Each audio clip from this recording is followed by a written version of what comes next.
Shalom, perkenalkan nama saya Marcelina Primasia Arnalin dengan NIM 2103030098. Kelas C, semester 1, Prodi Sosiologi. Di sini saya akan mereview buku bab 7 tentang hak asasi manusia. Baik, di sini saya akan menjelaskan tentang hak asasi manusia. Hak asasi manusia adalah sebuah konsep hukum normatif yang menyatakan bahwa manusia memiliki hak yang melekat pada dirinya karena ia adalah seorang manusia. Hak asasi manusia berlaku kapan saja sehingga sifatnya universal. Perkembangan hak asasi manusia di Eropa. Di Eropa Barat, pemikiran mengenai hak asasi berawal dari abad ke-17 dengan timbulnya konsep hukum alam serta hak-hak alam. Akan tetapi, sebenarnya beberapa abad sebelumnya, yaitu pada zaman pertengahan, masalah hak manusia sudah mulai mencuat di Inggris. Pada tahun 1215, ditandatangani suatu perjanjian Magna Carta antara Raja John dari Inggris dan sejumlah bangsawan. Mereka membiayai penyelenggaraan pemerintahan dan kegiatan perang. Hak yang dijamin mencakup hak politik dan sipil yang mendasar, seperti hak untuk diperiksa di muka hakim, sekalipun pada awalnya hanya berlaku untuk bangsawan. Hak-hak itu kemudian menjadi bagian dari sistem konstitusional Inggris yang berlaku bagi semua warga negara sampai sekarang. Pada abad ke-17 dan ke-18, pemikiran mengenai hak asasi maju dengan pesat. Konsep bahwa kekuasaan raja berdasarkan wahyu ilahi yang sejak abad ke-16 berdominasi mulai dipertanyakan kebebasannya karena banyak raja bertindak sewenang-wenang. Golongan menengah yang mulai bangkit ingin agar kepatuhan masyarakat pada raja mempunyai dasar yang rasional. Pemikiran ini tercermin dalam karangan beberapa filsuf zaman pencerahan yang menganut aliran liberalisme. Baik, selanjutnya saya akan menjelaskan tentang hak asasi manusia pada abad ke-20 dan awal abad ke-21. Dalam perkembangan berikutnya terjadi perubahan dan pemikiran mengenai hak asasi, antara lain karena terjadinya depresi besar. Sekitar tahun 1929 hingga 1974 yang melanda sebagian besar dunia, depresi ini yang mulai di Amerika dan kemudian menjalar ke hampir seluruh dunia berdampak luas. Sebagian besar masyarakat tiba-tiba ditimpa pengangguran dan kemiskinan. Di luar Amerika pun dampaknya cukup dahsyat. Di Jerman, depresi turut berakibat timbul Nazisme yang dipimpin oleh Adolf Hitler. Perkembangan ini menyebabkan banyak orang bermigrasi ke Amerika dan negara-negara demokrasi lainnya. Jutaan orang Yahudi tidak sempat meninggalkan Jerman, ditahan dan dibunuh dalam berbagai konsentrasi. Hak dianggap sebagai ancaman terhadap ideologi komunisme, maka hak itu tidak memperoleh perlindungan. Dengan demikian, bobot hak asasi sangat terbatas maknanya. Sebagai akibatnya, Uni Soviet pada masa lalu selalu dikecam sebagai sebagian negara pelanggar hak asasi yang termasuk paling besar. Pandangan ini berubah secara radikal sesudah terjadinya perpecahan dalam dunia komunis di Eropa Timur pada tahun 1989.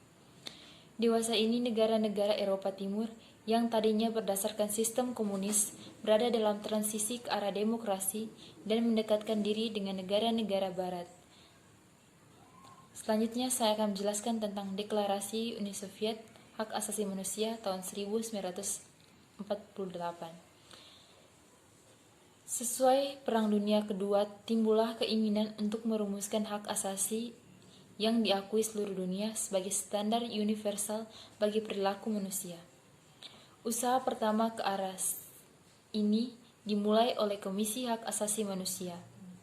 Dalam sidang komunis hak asasi manusia, kedua jenis hak asasi manusia dimasukkan sebagai hasil kompromi antara negara-negara barat dan negara-negara lain, sekalipun hak politik masih lebih dominan.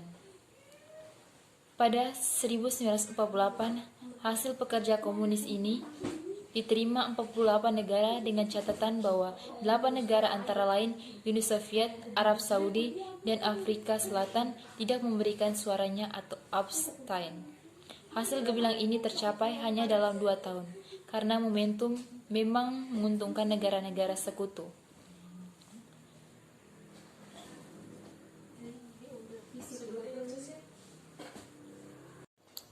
Sekalipun sifatnya tidak mengikat secara yuridis, namun deklarasi ternyata mempunyai pengaruh moral, politik, dan edukatif yang tiada taranya. Sebagai lambang komitmen moral dunia internasional pada perlindungan hak asasi manusia, deklarasi menjadi acuan di banyak negara dalam undang-undang dasar, undang-undang, serta putusan-putusan hakim. Baik, selanjutnya saya akan menjelaskan tentang 2 konvenan internasional. Tahap kedua yang ditempuh oleh Komisi Hak Asasi PBB adalah menyusun sesuatu yang lebih mengikat daripada deklarasi belaka. Dalam bentuk perjanjian, ditentukan pula bahwa setiap hak akan dijabarkan dan prosedur serta aparatur pelaksanaan dan pengawasan dirumuskan secara terperinci. Diputuskan untuk menyesuaikan 2 perjanjian, yakni pertama mencakup hak politik dan sipil, dan yang kedua meliputi hak ekonomi, sosial, dan budaya.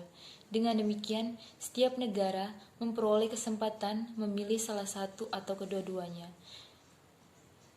Ternyata masih diperlukan 18 tahun untuk mencapai konsensus agar Sidang Umum PBB menerima baik Konvenan Internasional Hak Ekonomi, Sosial, Budaya, Konvenan Internasional Hak Sipil dan Politik, serta tentang pengaduan perorangan. Selain itu diperlukan 10 tahun lagi sebelum 2 konvensi PBB beserta opsional protokol dinyatakan berlaku sesudah diratifikasi oleh 35 negara. Jadi proses mulai dari deklarasi memerlukan seluruh waktu 28 tahun. Kemudian pada tahun 1989, opsional protokol kedua diterima oleh Sidang Umum PBB tahun 1989. Naskah-naskah Deklarasi Universal Hak Asasi Manusia, 2 konvenan, serta 2 opsional protokol dianggap sebagai satu kesatuan yang dinamakan Undang-Undang Internasional Hak Asasi Manusia. Baik, berikutnya saya akan menjelaskan tentang kewajiban untuk memenuhi apa yang sesuai dengan hukum, serta hak untuk tidak patuh kepada apa yang tidak sesuai dengan hukum. Orang harus mengikuti apa yang sesuai dengan hukum dan menjauhi apa yang tidak sesuai dengan hukum. Secara jelas ketentuan ini terdapat dalam surat yang menyatakan dan tolonglah untuk kebaikan dan ketakwaan, dan jangan bertolong-tolongan untuk dosa dan permusuhan. Yang pertama, hak kebebasan. Tidak seorang pun yang memegang kekuasaan, walau ia seorang nabi, berhak untuk memperbudak orang lain dengan cara bagaimanapun juga. Yang kedua, hak kebebasan kepercayaan. Menurut Al-Quran, manusia harus benar-benar berhak memperoleh kehormatan spiritual apabila ia secara sukarela memilih jalan yang benar. Tidak seorang pun dapat dipaksa untuk menjadi orang yang mendapat bimbingan yang benar. Tidak boleh ada paksaan dalam hal agama.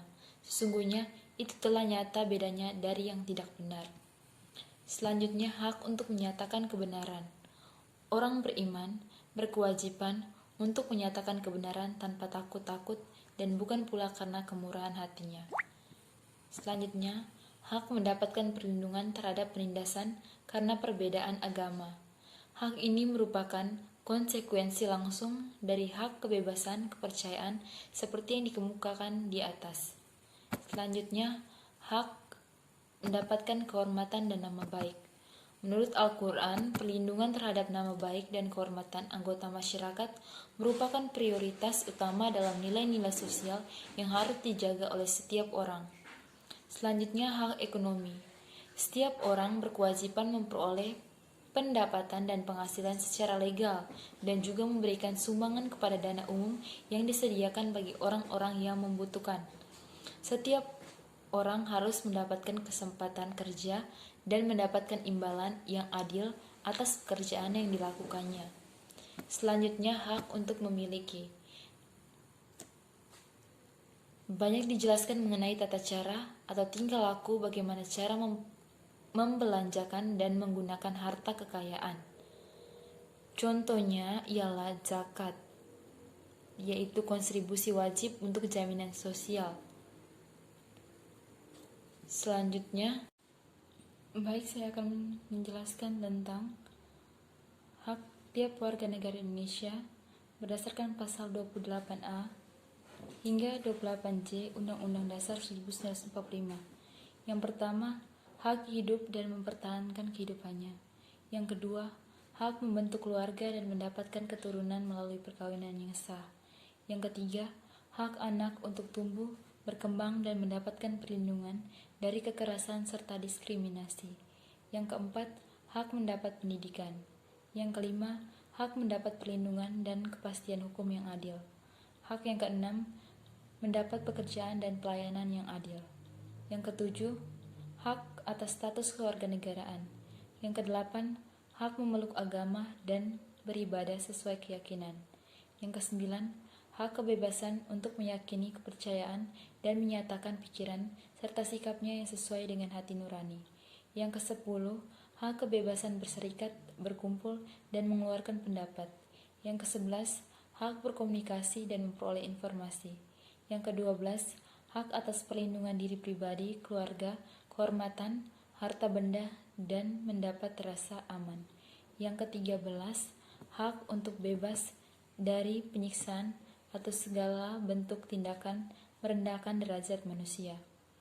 Yang ke-14, hak untuk hidup sejahtera lahir dan batin. Yang ke-15, hak untuk bebas. Menurut TAP MPR nomor 17/MPR/1998 tentang hak asasi manusia, ketetapan MPR ini menugaskan lembaga tinggi, negara, serta aparatur pemerintah untuk menghormati, menegakkan, serta menyebarluaskan pemahaman mengenai hak asasi manusia. Ketetapan MPR ini juga menjadi salah satu upaya pemerintah pusat untuk menghadapi masalah pelanggaran HAM di Indonesia. Demikian hasil review buku saya, sekian dan terima kasih.